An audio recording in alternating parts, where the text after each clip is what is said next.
us. Now, you as a journalist, what can you tell us about the ethics of reporting violence? And what do you think, where should the line be drawn? Where should the line be drawn between this is too much violence and it should not be shown to the audience?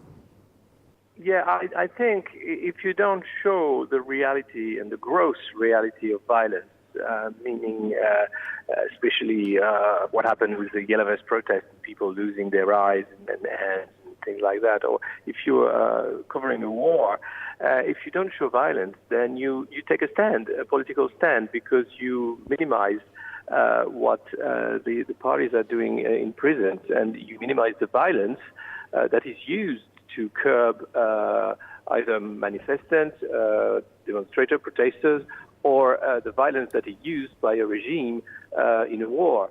So, as a journalist, I think there is no limit to and the only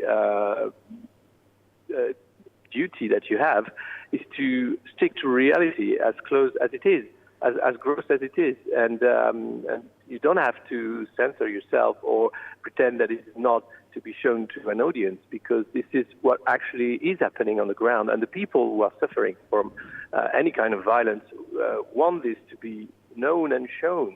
There is no question about that.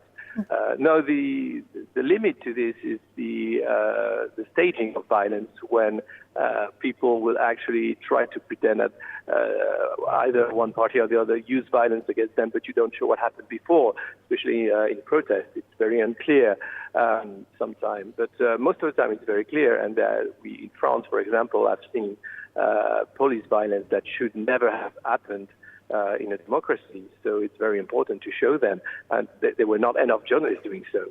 Right. And you mentioned an important point here, that when you try to censor violence, censor what is actually happening on the ground, you are taking a political stand.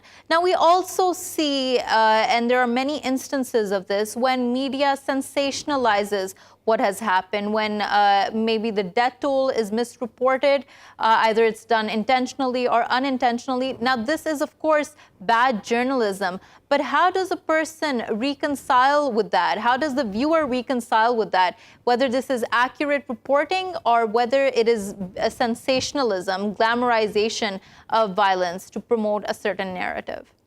Well, it's all about trust, and it's all about ethics. I mean, it's either you do good or bad journalism. The problem is there is a lot of bad journalism out there, and because it's clickbait, and it's to get more viewers and to get traffic or whatever. And that's the problem of fake news to the end. But most of journalists, I would say, have the correct ethics and do a journalist's work.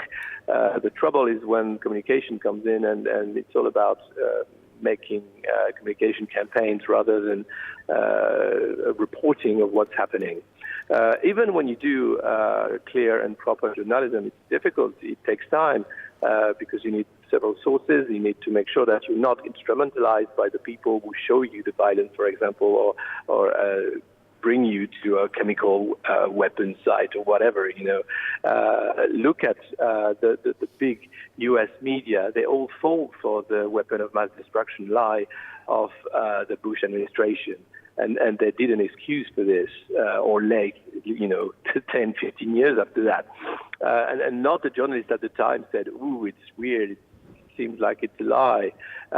So it's all about ethics, and it's all down to the trust you can have to a journalist. And I'm sorry to say, but trust has been attacked because of what we've in the Iraq War, because of a lot of lies that have been perpetrated by democracies and not denounced by journalists. And that's the problem we have now, is trying to find the truth out there.